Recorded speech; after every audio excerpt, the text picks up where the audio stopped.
The classroom buzzed with adolescent energy, but all eyes were suddenly drawn to the young teacher standing at the front of Miss Rena. Her face had just turned a shade paler, and her hands trembled slightly as she touched the torn edge of her blouse, a rip, straight through the fun silk top she had worn with pride on her first day of teaching. Laughter erupted at the back of the classroom, and not the kind of laughter shared in good humor, but the cruel, mocking sound of teenagers testing the limits of decency.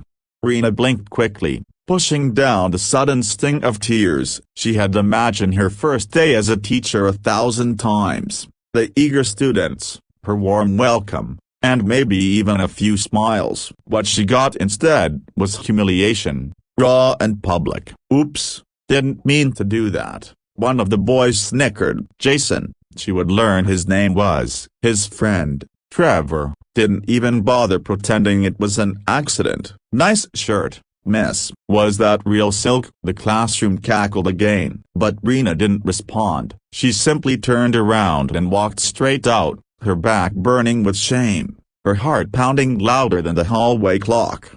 A few years earlier, Rena had sat behind a different kind of desk up in a gleaming office tower downtown. At 26, she was already a rising executive at a high-growth tech startup, one she co-founded with 2 university friends. She had money, influence, and even a private driver, but none of it gave her the satisfaction she truly craved: impact, purpose. That's when she decided to walk away from it all, entrusting the company's operations to her trusted co-founders. She returned to the public school system where her mother once taught before cancer took her too young. Rena wanted to give back, to make change from the ground up. She traded silk suits for whiteboard markers and learned how to braid her natural curls so students wouldn't mock her for trying too hard. Still, nothing prepared her for this. The principal's office later that day offered no solace. "They're just kids, Rena,"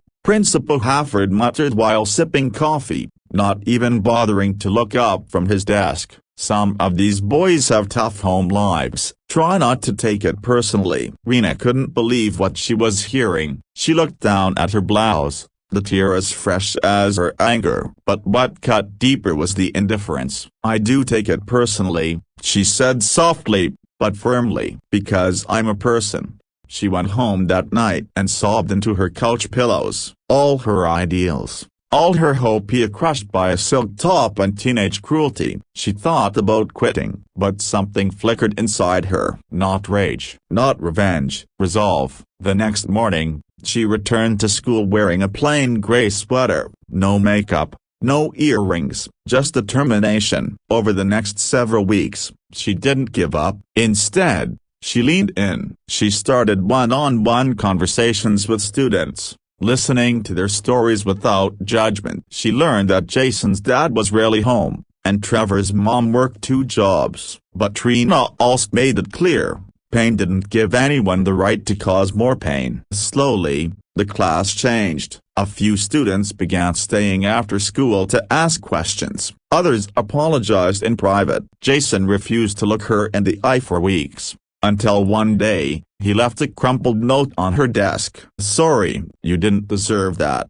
You're a good teacher." But even as Rena rebuilt her classroom, the school system failed her. Administration continued to ignore repeated behavioral incidents. Resources were scarce, and worst of all, some parents pushed back whenever she tried to enforce consequences. At a meeting, Jason's mother scoffed, "If you can't handle a few boys, maybe teaching isn't for you." That night, Rena made a choice, a real one.